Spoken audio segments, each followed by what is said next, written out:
Right. Well, welcome everybody to this Q session on learning from excellence. It's lovely to see so many faces here today. My name is Gemma Crossingham. I'm an anaesthetist in the Southwest, and I've been part of the Learning from Excellence community since about 2016. And I also set up the special interest group on the as part of the Q Foundation. So it's my absolute pleasure today to introduce Jonathan O'Reilly, who is a Senior Improvement Advisor for Healthcare Improvement in Scotland. Jonathan's had a wealth of experience. He's worked in the NHS for 22 years and he's had over 18 years experience in quality, governance and risk. And his learning from excellence journey started back in earnest in 2017. And since then, he's been a really active protagonist of learning from excellence. As a person, Jonathan is really into heavy metal music, and he's also looking for ideas for some new tattoos. So if anybody is inspired by learning from excellence tattoos, then feel free to share them in the chat at the end of the session. So today, I'm really looking forward to this really engaging and interactive session. And Jonathan is going to share with us his story of disseminating learning from excellence, or GREATix, across Scotland, and also some practical steps of how he has reframed Datix and moved much more towards GREATix. So just before we start, this is just a little chat straw poll to find out who is engaging actively within learning from excellence within their institution. If you wouldn't mind just putting that in the chat so we just have an idea of sort of people's breadth of experience, that would be great. And as I say, it's my absolute pleasure now to hand over to Jonathan. Thank you, Gemma. That was a wonderful introduction. I'm going to spare you the responsibility of deciding my next tattoo. we did think about whether we should do a poll, but we're not. But needless to say, I've already chosen. Maybe that'll be the subject of our next meetup, is name that tattoo. Thank you, Gemma, and it's great to see so many people. I see there's over 50 participants on the call. So without further ado, I'm going to get started. And Gemma had said I kind of been working in the GREATix stuff since 2017. Well, unfortunately, depending on how this goes, it was actually earlier than that. So it was about 2015 or so. So you might have some comments on that based on what you see. This is me, yep, Senior Improvement Advisor in the IHUB Directorate, which is the Improvement Hub here in Healthcare Improvement Scotland, leading improvement work across the country. And in my day job, I'm responsible for the Scottish Patient Safety Programme for mental health, leading improvements in quality and safety in inpatient mental health units. And those are my socials. That's where you can find me on Twitter. And yes, I am the QI guy. The QI guy is myself.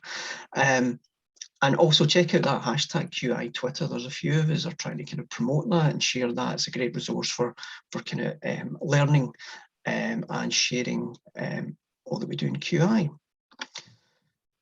So yeah, I had a few questions just to pose to you guys as a group to maybe help me first and foremost, but perhaps to help you maybe get a wee bit more out of today's presentation.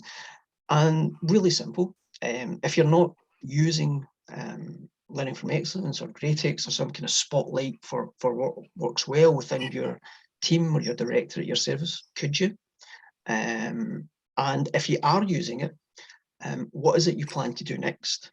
And also, what is it you think I should be doing next based on where I'm going to tell you I kind of get up to, because I don't know everything. And as much as I've been doing this for a wee while, I don't know that any of us necessarily feel that we're experts or we've got a rounded view of this. So yeah, please share, and we'll give you an opportunity to do that later. So just a bit of context, I'm sure most of you will be familiar with the idea of kind of safety 1 and safety 2. That's a kind of categorization of safety work that came out of Eric Holnagel's work, and the slides will be shared after this, but the link to one of his original white papers is at the bottom there. And what he had kind of proposed or put forward was that typical safety focused work for us in healthcare, patient safety, but other safety critical industries as well, was kind of focused on this idea of accidents and incidents, and trying to eliminate harm, eliminate incidents, eliminate accidents happening. And actually that only really represented a very small, very narrow part of the system, small number of people, small number of processes, but actually what was happening in the system, there was much more opportunity to learn from what was working well. And he kind of proposed this safety 2 approach, where we're looking at not just the risks, but we're actually looking at the opportunities and the things we do well. And that kind of gave birth to the whole idea of kind of learning from excellence, or spotlighting the good things that happen in the system. This is a wee bit more of a dynamic graphic around safety 2, and I've shared this on Twitter. But principle 1 is very much about the complexity of the system that we work in, and I don't think there's any more complex a system in the world than the health and social care system that we all work in. Typical approaches perhaps to patient safety in the past, maybe more linear and maybe simpler, but I think we're now starting to see a level of maturity in terms of how we're approaching the work and really diving into that complexity. Principle 3 about kind of learning and culture, kind of human-centered mindset, but where we are today and what we're talking about today is this principle 2, this kind of learning from what goes right, learning from what works, and trying to kind of build on the opportunity of that, maybe scale up, spread, make that more reliable. So before I kind of jump into sharing exactly the things that I've done, I've been reading How to Win Friends and Influence People over the last few weeks. Matthew's laughing there. And if you haven't read it, I would absolutely suggest that you do. I mean, this was a book that was actually published in the 1930s, and you kind of read it and you think, God, for something that's almost, about 100 years old or whatever, it's fairly relevant and fairly pertinent to your setting. But one quote jumped out at me by this guy called Charles Schwab, and it was in 1921, and essentially this guy worked in the kind of steel industry in America in the 1920s. I think he was the first kind of executive to get paid $1 million a year, and I'm not in any way saying that if you do this learning from excellence stuff, you'll earn $1 million, but he was one of the first guys that actually got $1 million. He wasn't an expert in steel, he wasn't a subject matter expert necessarily, but what he had was an ability to motivate people and get them working. And this is what he said. And I was reading this and I thought, okay, so what he's saying here is, if you give people positive feedback, if you praise people, they're actually going to work harder and do better than if you gave them criticism. And I thought, is that not learning from excellence? Is that not GREATix? That's the whole idea of GREATix being the opposite of a Datix, where it's perhaps focusing on the negative things and it's maybe critical of the system, the processes, perhaps even individuals. And I thought, this guy said that in 1921. There's nothing new here. We're just repeating stuff. Okay, so 2015 was where my journey started, and this was before learning from excellence or GREATix was kind of a thing in my world. Certainly, it may have started, but up here in Scotland, I was working at a district general hospital. I was working across 3 district general hospitals actually, but this work was in a district general hospital in Lanarkshire. Hadn't quite got to grips with what learning from excellence was, but we were starting to hear about this idea of safety, resilience engineering within safety, and kind of learning from the bright spots.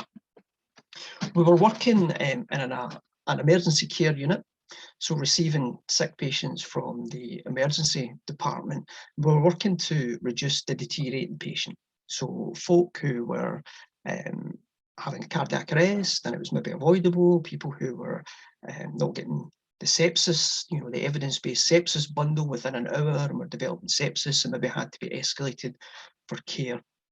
And we were trying to reduce this happening in the ward. And we were doing all the typical things that you would think. We were looking at policies. What's the observation policy say? What does the escalation policy say?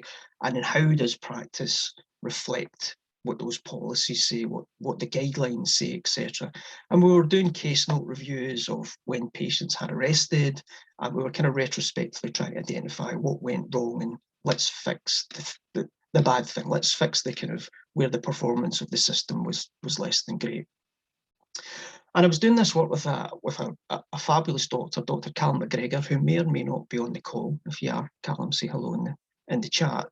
And Callum came with this idea of safety, resilience, and Eric Hollnagel's work, and basis in aviation and different areas. And we thought, okay, let's try that. Let's flip this idea on the head. So instead of looking at cases where someone had a cardiac arrest, had CPR, or someone didn't get sepsis 6, let's try and identify cases where we rescued somebody. They didn't have a cardiac arrest. We identified they were getting sick, and we maybe took the steps. Or a case where we actually delivered the sepsis 6 bundle as it's described, as you would expect. And we tried to then establish what was working well from the different perspectives and different staff, and then try to actually identify the positive opportunities. So not the kind of where we were falling down, but where we were actually doing things well and trying to make them more reliable. And that's what we started to take forward then into the model for improvement in PDSAs. If you'll see from the picture there, this was our first attempt. It was very punk rock. It was very DIY. This was, I think it might even been an X-ray light box in a doctor's office, flip charts. We had markers. We were actually taking photocopies of the notes and writing different things up. And it was save of the month. So we started really small. GREATix, Learning from Excellence, those of you that are using it will know you put in nominations, and there's maybe nominations coming in every day. We were literally just trying to identify one case a month and reviewing that, identify what worked well, and building on that within our quality improvement work. So what did we learn?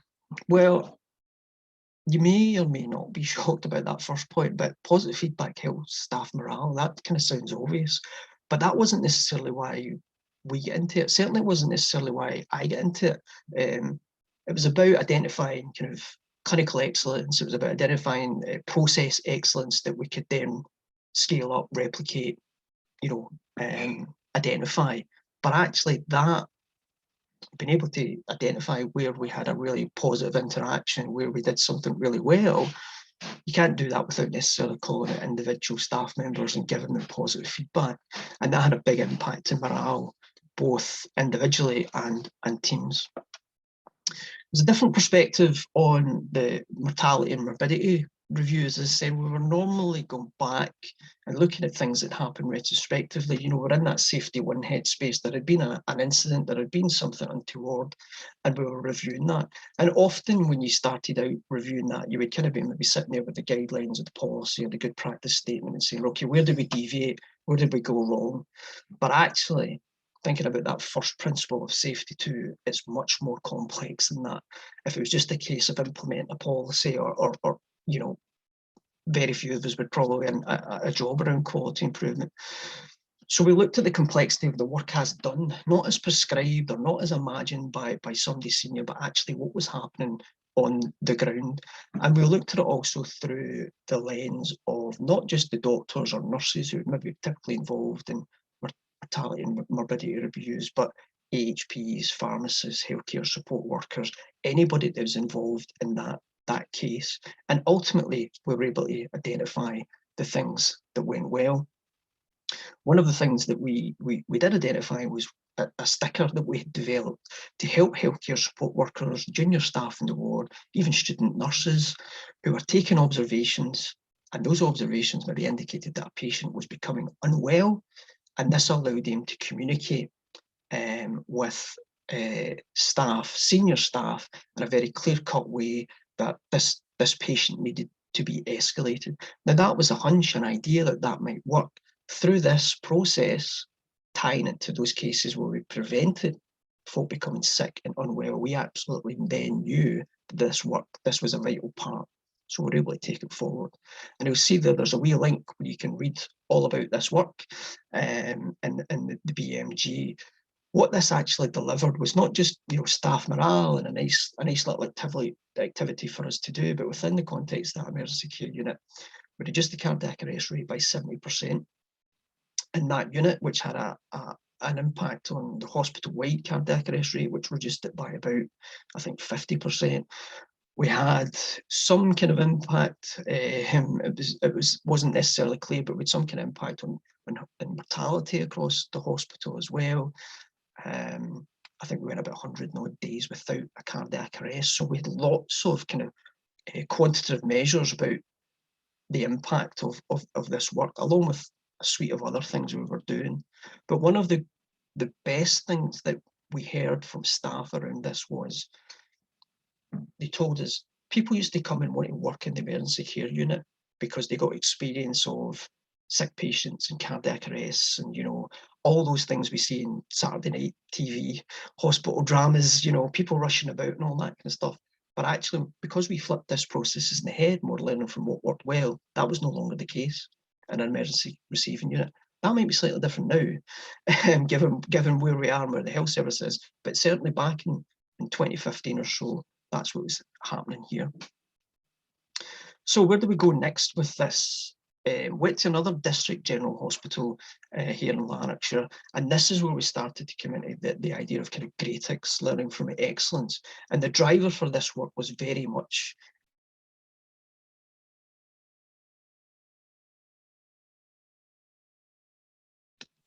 there we go. I went on mute there for a moment. But the driver for that was very much staff morale. So we were now using GREATix, and what we're doing is staff were filling in a little card, pen, little bit of paper, popping it in a box to nominate their colleagues in an emergency department where they'd seen good work, wanted to give them positive feedback. We shared those examples at the huddle and handover. So whoever was leading the handover would pick out one of these little cards at random and say, last week you dealt with this situation particularly well, or you made my shift go much easier by, you know, stepping up, etc., etc. So we try and share that learning. And at this time I was also doing the IHI Join Work course. So we tried to kind of link our kind of learning from excellence and GREATix journey with the kind of joy at work thing. So we were having staff report whether they'd had a positive or negative experience at the end of our shift by dropping a wee red or a wee green counter in a wee perspex box. We were having what matters to you conversations with the staff to identify what was the pebbles in the shoe, you know, what were the small things that were perhaps difficult, as well as the big boulders, the big system issues that was kind of driving that morale issue.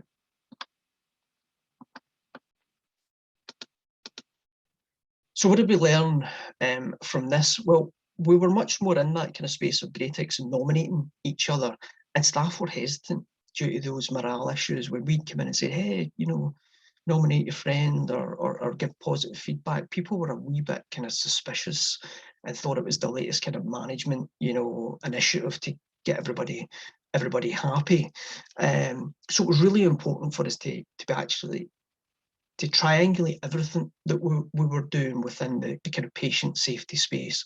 So not just to kind of say, oh, we're only going to focus on the good things, but actually, yeah, we were going to look at Datix as well as GREATix, and we were going to look at the data, quantitative and qualitative, that we were generating from the joy at work to get a sense of what was happening within the whole emergency department, and then how do we go forward. One way that we overcame hesitancy in staff was not only kind of giving them that information and that data and letting them see what the issues or problems were or what the potential solutions were, but was senior leaders going first. Again, I worked with a fantastic doctor that I'm sure many of kind of Scottish participants will know, called Fiona Burton. And she was very much all about going first. She was very much about nominating, sharing, getting the other senior leaders, other senior consultants, senior nurses within that medicine department to go first.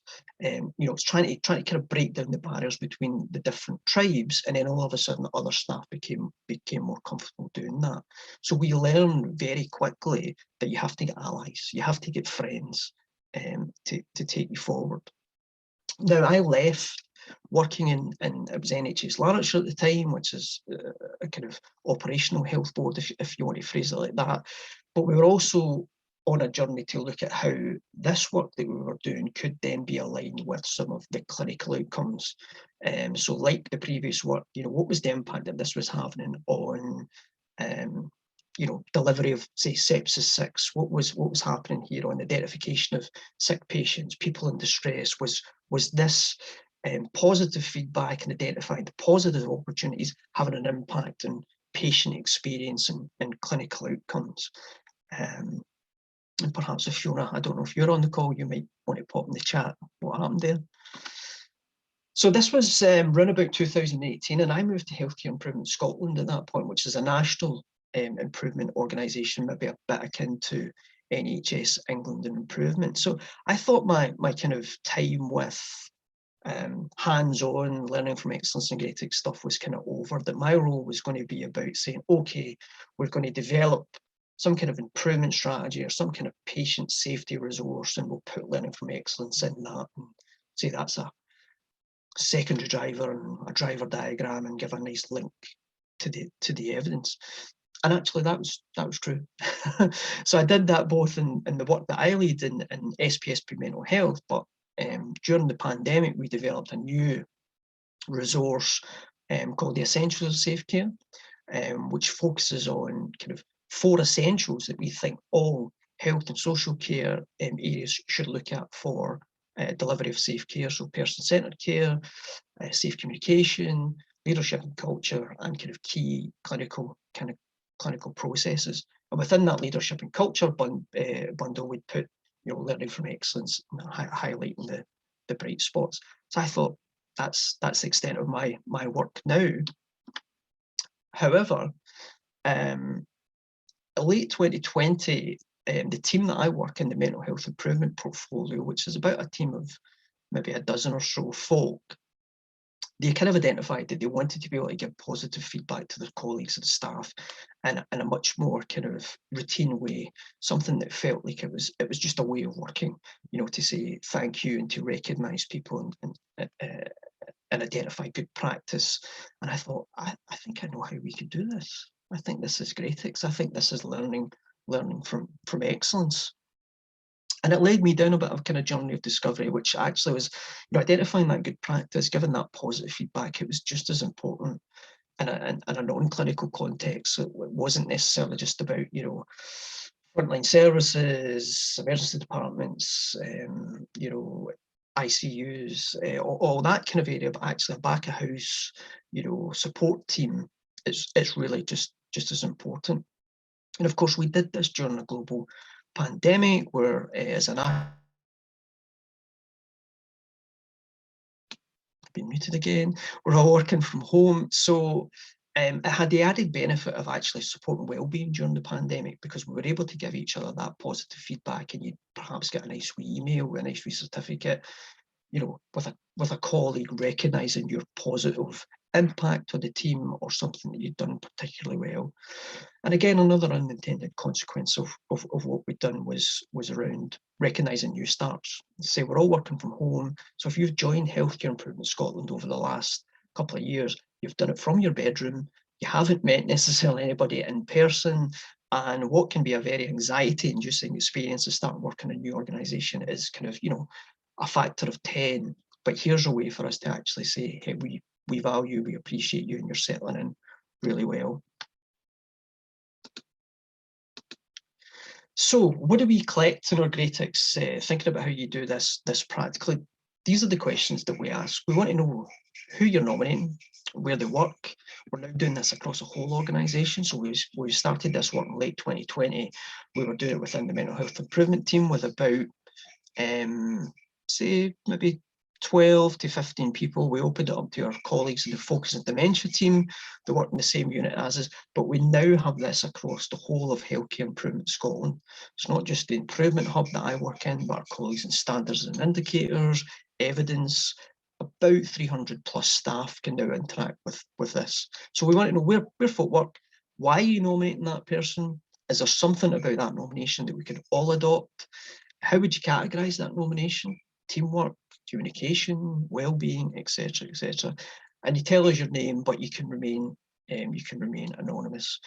So if you have a smartphone, you can hold it up to the screen and you can scan the wee QR code, and that will take you to the Teams form. So you can actually have a wee look at how that looks. Don't worry if you put anything in by mistake. I can go in and delete that. If you don't have a smartphone, there's the link there, so you can get a sense of how it looks. We've done it now in MS forums, so folk can do it through Teams, because that seems to be the way that we're all working nowadays. And the reason why I'm here, you could blame Matthew. So we went to the Learning from Excellence conference last year, the 4th conference that they held in collaboration with Civility Save Lives, and we put a little poster in on the work that we had been doing, and this is that poster, and I shared it on Twitter, and not long after I got a little DM from Matthew saying, hey, would you like to come along and talk to some folks? So yeah, sure. At the point we'd done this, which was just, I think, about September, October 2021, we had about 45 nominations. We're now sitting at kind of 70 plus across the organisation. Staff are telling us in terms of themes, what they appreciate is teamworking. That's what they recognise most and value most in their colleagues, and good communication, which has been really important for us working in a kind of virtual space and not being able to get face to face. There you can see some examples. We've shared some of those in a report. So what we did was we didn't put any kind of judgment or editing or anything like that round about it. We just said, here are all the nominations. We kind of made them anonymous and removed references to people and places, but we said, here are all the different things people have been nominated for, and what can you learn? And you see that the impact, really made my week, means a lot. Somebody who maybe did have some anxiety or some doubt about what they're doing, and they've had a nomination from their colleague, some positive feedback, which is actually kind of identified that they're doing an ace job. And I think that's so valuable and so important, because whatever we're doing in quality improvement, we should have that dual aim of improving the performance of the system, but also improving the well-being of the folk within that system. And this absolutely does both, but for me, it does the positive well-being side much more. So that's kind of the work I've been doing over the last kind of 7 or 8 years, and it's been very much kind of focused at a micro system, in certain wards or departments or certain teams, and we've just exploded that up in Healthcare Improvement Scotland to the whole organisation. And I'm sure if you're doing it, you might be doing it at different levels within your organisation, but it's starting to gain momentum. So what else is out there? Actually, this is a system in NHS England that I'm sure some of you be familiar with, to go and record patient safety events. We have incidents, we have risks, we have all the kind of stuff we're used to reporting, but you see it at the bottom, we have good care. Not quite GREATix or Learning from Excellence, but examples of where we've done things right that we can work from. So this idea of kind of GREATix or Learning from Excellence is very much now starting to, I think, permeate the system as a whole, and it's starting to get some traction at a kind of system level, not just enthusiasts doing this work within their own kind of area. So what's my learning been through all of this? What have I kind of learned practically? I mean, just start. If people are keen to do this, no matter how many people there are, just go and start. our beginnings were very punk rock, we're very kind of DIY, and that's kind of developed over time, and that'll be the same for you. You know, we now have Swish QR codes and fancy forms and all that kind of stuff, but it's not how it started. Get yourself some pals or some friends, if that's too Scottish for you. And that might mean that you need to go beyond your own team. Also might mean that you go beyond your own organisation. I've leaned on people across the UK and Ireland to kind of ask them about their experiences of GREATix and to share what I'm doing and to kind of, you know, be inspired. So you might need to actually, you know, go out with your organisation or your comfort zone. The other thing is be relentless. You know, if you're thinking about introducing GREATix, or if you're perhaps you have some system for spotlighting the good, and it's maybe not taken off as much as you like, I think what you need to remember is we're trying to shift human behaviour here. You know, as humans, we tend to focus maybe more on the negative, on the risks. Filling in a GREATix, you know, is almost kind of second nature. But this idea of filling in something to give good, you know, positive feedback, good news, doesn't quite feel as natural. So you need to bombard staff with reminders of the system being there, put it in every communication that you can. We used our internal communications team and put it in our internal source or internal internet. At every opportunity, share with colleagues. You know, we had a team meeting last week and somebody said, oh, I just want to shout out so-and-so. Straight in the chat type and saying, you know, here's the QR code, GREATix it, put it in the GREATix. You know, you have to do that relentlessly, and I'm still doing that with as much enthusiasm and as intensity now 2 years later as I was when we first started this. And absolutely, this works for both clinical and non-clinical teams. You're going to absolutely get value in terms of identifying clinical excellence and process excellence and delivering care, but you're also going to be able to identify things in those maybe non-clinical teams, quality improvement teams, IT teams, whoever it would be that's providing some support. So I'll just leave it there with those two questions. If you're not using it, could you? And if you are using it, what do you plan to do next? But also, what do you think we should do next in Healthcare Improvement Scotland? Thank you.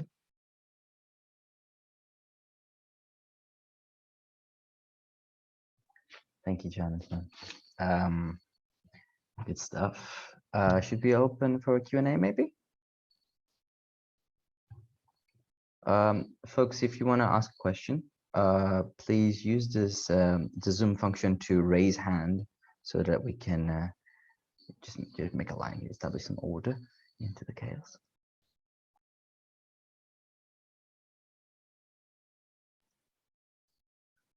Grant. So we have the first few hands. Deborah, do you want to get started? Thank you very much. Sorry for missing the start of your talk, Jonathan, but it's really interesting and useful learning. I'm wondering about how this could be applied as well to SI review processes. I'm sure it can, and just wondering if you've done any work in that area and how you've shifted SI reviewing to also incorporate a kind of a more appreciative inquiry and GREATix element in terms of the reviews, but also the actions. Thanks, Deborah. Not been involved in anything specifically to do with kind of significant incidents and how they use it. So, I mean, I'll throw that open to perhaps anybody else that's on the call.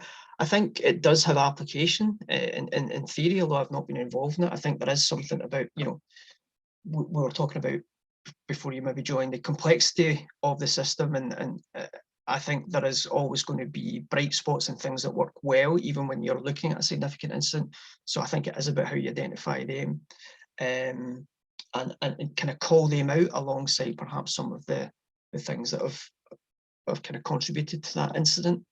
So I mean, that would be where I would kind of do it in theory, but I don't know if anybody has any kind of practice or experience of doing that in anger.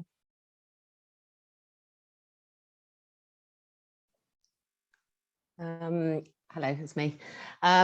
We have done a little bit of that. Obviously, what we started with was actually holding iris reviews. I don't know if you've heard of iris. Obviously, iris is Siri backwards. So instead of a Siri, we would aim to hold an iris, which stands for, well, it started with improving resilience and inspiring success, but we've changed it from resilience to reflection. So improving resilience, improving reflection and inspiring success.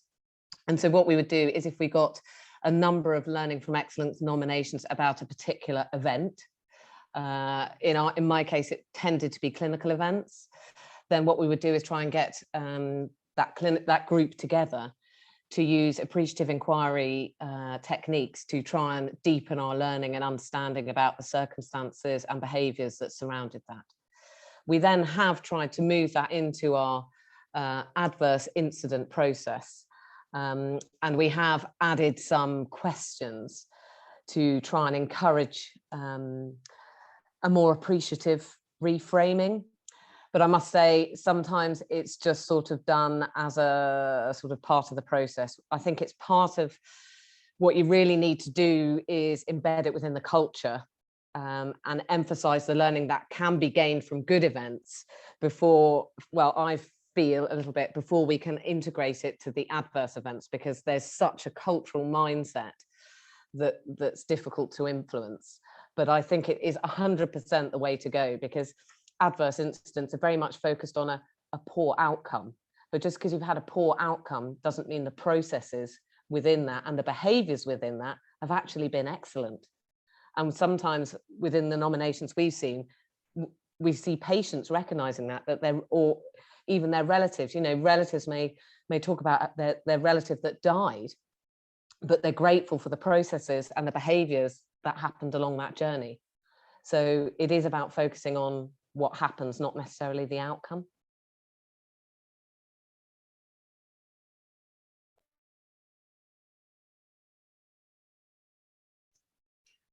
I could add something to what Gemma's just mentioned, because there were some staff in Birmingham who did apply an AI process to a serious incident review.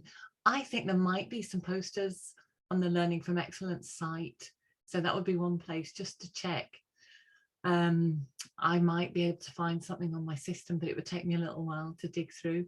But the other thing that we found really useful is that we have some colleagues in the appreciative inquiry world who use appreciative inquiry to do serious case reviews. And so they have got a really beautiful framework of questions which give you somewhere to start. And I can also share that. Perhaps I could send it to you, Matthew. And so long as you give due reference to Nick and Leslie Moore, who created it, it'll be fine to use it. Thank you.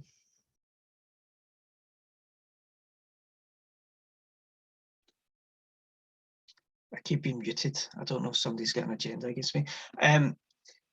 NHS Education for Scotland, I have a couple of resources that's about taking more of a kind of systems approach to kind of adverse events, and they've split it into two. So there's a mindset document, because I think that's what Gemma's saying is there's perhaps a particular mindset that people have got when they're getting and reviewing significant event analysis.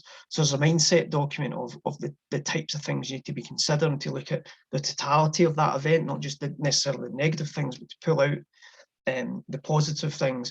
And then there's an action kind of document. So how do you actually do that in action? And they talk about, I don't know if it's in these documents, but a lot about that kind of up and out approach to identifying when you're looking at issues and problems. So rather than that kind of down and in, what do we fix, that kind of up and out to try and identify other aspects of the system that might have impacted this. And I think that's an opportunity to identify the positive.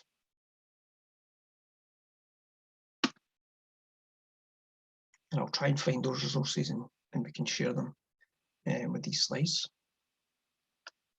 Joram, I wonder if there was any other questions? Yeah, there's a line, but I'm waiting a couple of seconds after the questions because good stuff is coming out of that. But we still got some time. And before I ask the next person to go, just a little invitation from the SIG from the SIG team. This is a moment. There's a lot of stuff happening in SIGs. So especially here in the Learning for Excellence SIG in itself, if you've got either an experience to share, or maybe if you're interested in exploring some sort of question, if you're interested in learning, a good place to go is to go to the SIG and post it. Oh, I just posted a link here in the chat. So post your questions, share experiences. We're interested in promoting more events just like this. So Donna, do you want to ask your question? Hi, thank you. Yeah, I'm interested to ask Jonathan. I really like his idea of the green and red tokens. When he started doing that, have you seen an improvement over time that you're actually getting more green tokens now than you were because people have bought into it more?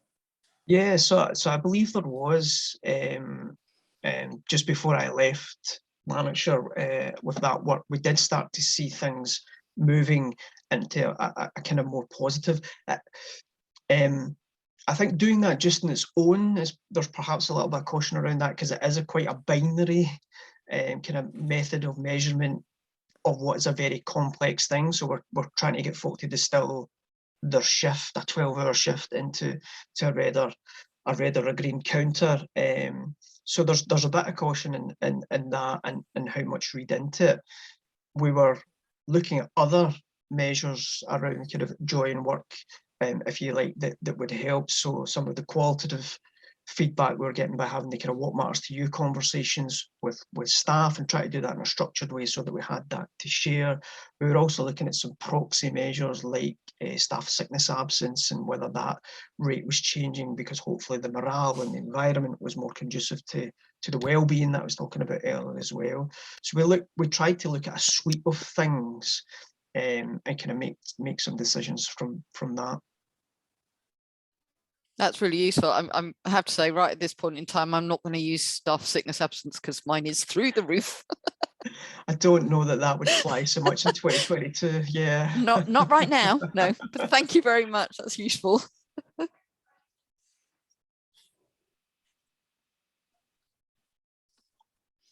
We had one more hand raised at some point. That question was dispelled.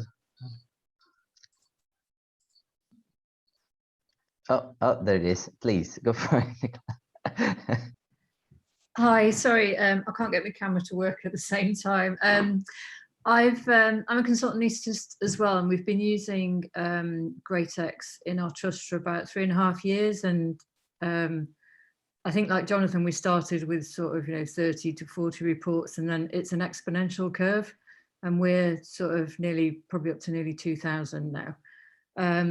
And I went to a talk from Alison Jones, who was part of the Birmingham sort of LFE group, and she described a 3-phase process that I've seen us going through with our sort of system, and she described it as capture, understand and optimize. And I think the capturing is where you start with your GREATix, where you develop your data capture system, whatever system you use, and then you then feel a need to understand that more and get the learning from it. And we moved into appreciative inquiry conversation. I've used Suzanne a lot for support with that, and I'd recommend anyone to contact Suzanne. And so we then set up appreciative inquiry conversations, and they naturally seem to bring out ideas from staff as to how they thought things could be improved, and that then fed into QI projects. So I feel that optimized bit is the QI projects, where you then begin to take learning from one area and make it, in our case, more trust-wide, and things that you pick up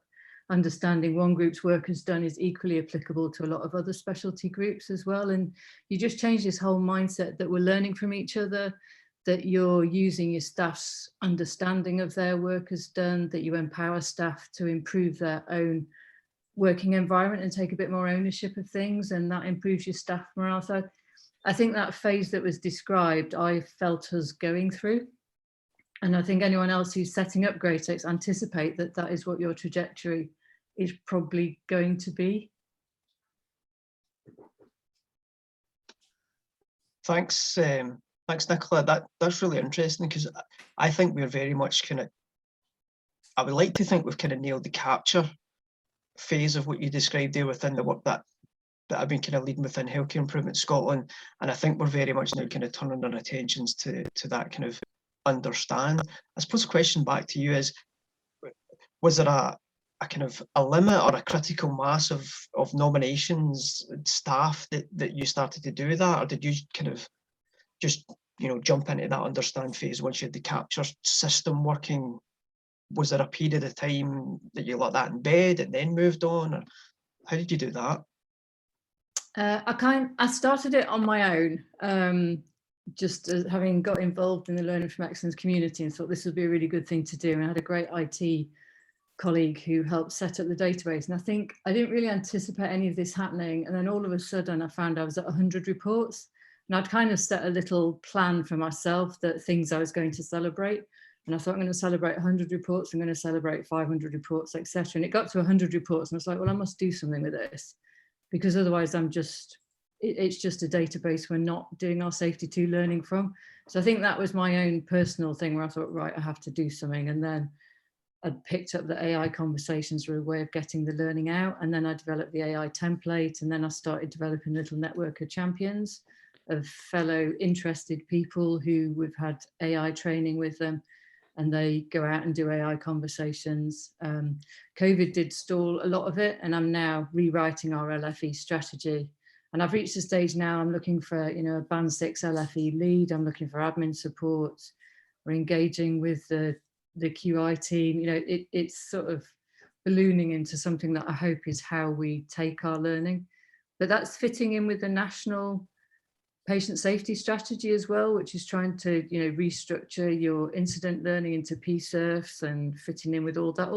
The whole thing is just all feeding into each other as to the move that everyone seems to be slowly heading in.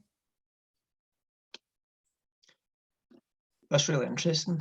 I think the thing that twigged there with me and it just kind of set a wee light bulb was the idea that you have a learning from excellence strategy.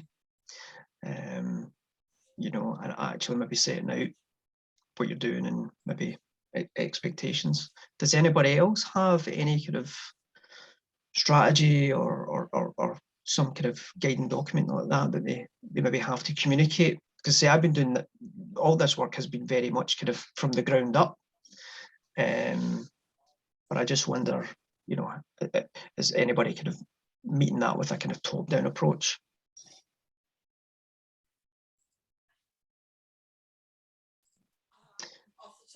Nicola, that is an offer that I will kindly accept. I will be in touch.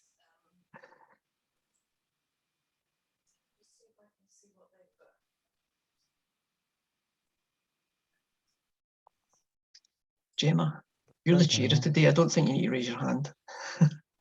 Well, I'm just being polite. Yeah, you've done. What's really interesting is to hear how your journey to LFE was really different to mine, but sort of all the QI and the sort of process change and the triangulation of data is really fascinating to hear about. But what I still don't know the answer to this, so I'd be really interested in your thoughts. What we found from our learning from excellence is that so many of these nominations relate to behaviours. So when you have behaviours, how do you share and spread the behaviours, and also some of the stories, because the storytelling behind you know, what we hear is so powerful. How do we disseminate that? Because I think that's a real motivator for people to see things differently. Yeah. So I had a conversation with another emergency department consultant up here in Scotland, Alison White in Tayside, and I kind of posed her the same question. I was like, so what do I do with all this stuff? I'm getting these nominations in and sending people little certificates, but that's kind of, you know, a one-on-one, somebody's been nominated, I'm doing it, it kind of doesn't go anywhere. And one of the things that she said they do every year is they kind of do a kind of annual Christmas GREATix report, and they take all the nominations from that year and they don't edit them and they don't kind of do anything with them, but they put them in a document, they put them in a report, and they share that. amongst the team and people that have maybe been nominated out with the team, and they basically just say, look, this is what you've recognised, this is what you've identified amongst your colleagues over the last year. And she said that, you know, that has an impact in terms of kind of reinforcing that this is helpful and useful, and actually by being able to see what other people have been nominated for, it starts to kind of, you know, it has that snowball effect, as Nicola mentioned there, where it just kind of builds. So we've done that first one within Healthcare Improvement Scotland. It wasn't a kind of a Christmas or a themed report, but we did it after the first year, just within our team. And then what I did was shared that report with some of the senior leaders in our organisation, like the director of our MHIP report, and I kind of rather brazenly sent it and said, I dare you read this and not smile. And she emailed back and she said, couldn't stop smiling, you know, kind of, this was great. So that to me, I think, is maybe one of the first steps that you take in terms of sharing that and kind of growing a wider understanding. I think the next step is then, well, actually, how do you take that and use what you're learning? As I said, people have told us through nominations that what they appreciate is communication and team working. So now, is there something for us around how we develop our team working and our communication offer for staff so that we kind of build on that?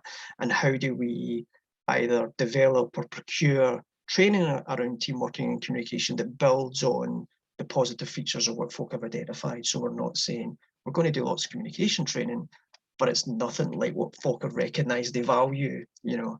So that's, I think, the next step for us, and I think that's where perhaps we are going to be looking at something like AI, you know, appreciative inquiry, to start kind of taking some of those themes and saying, okay, this is what people value. How are we going to deliver on that? Fantastic. Thank you.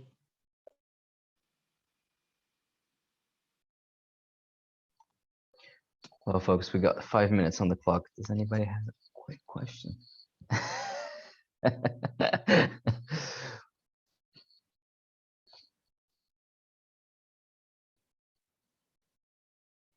Okay, go for it. Yeah, we have a good question. Oh, excellent. I suppose my question was more a mulling over about how do we sustain it, because in my experience it's relied upon, you know, really enthusiastic people who come and go in organizations. And, you know, I think, Jonathan, your point about kind of getting the board involved and having it in the routine governance structures and reporting structures are really useful. And I wonder about that as, you know, I don't know much about it, but more, you know, around national level of that as well would be very helpful.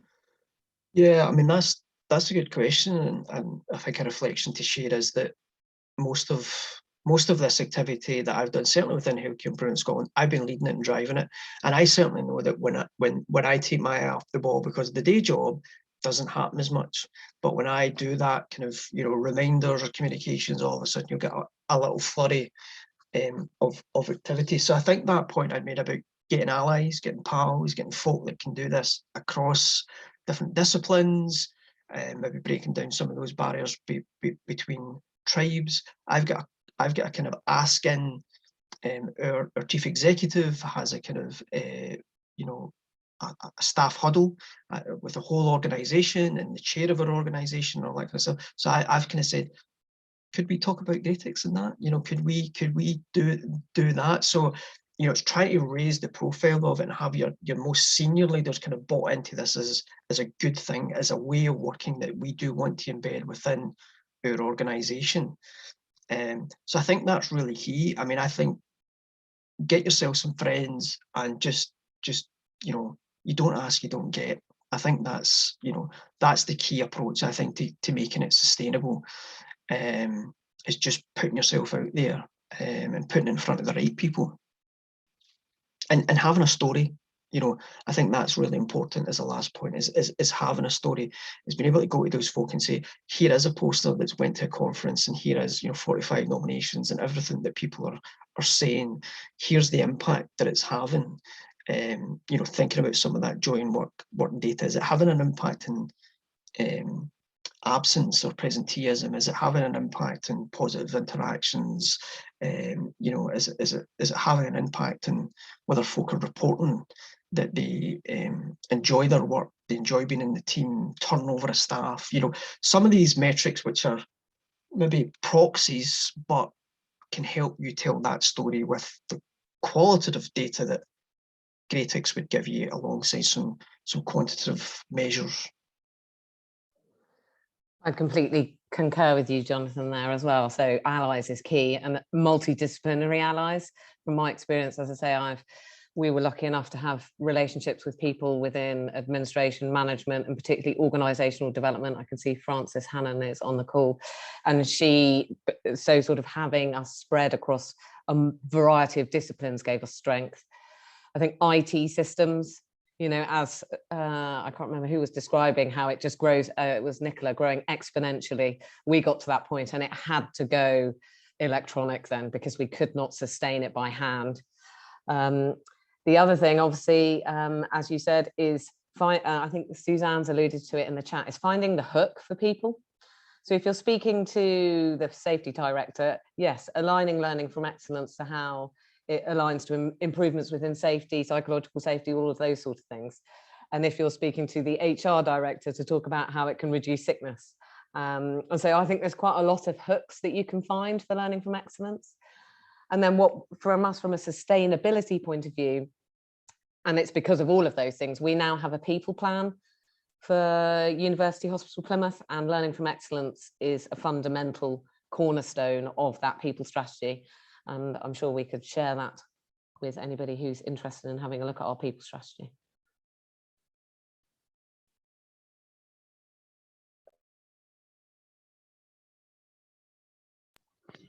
All right, we're on the clock, folks. Yes, this is so rare. Thank you so much, Jonathan, for the presentation. Thank you, Gemma. And thanks everybody who contributed with questions, who contributed with experiences. And I hope to see you all in the SIG. Don't forget to add some energy over there. Let's have more wonderful events just like this one.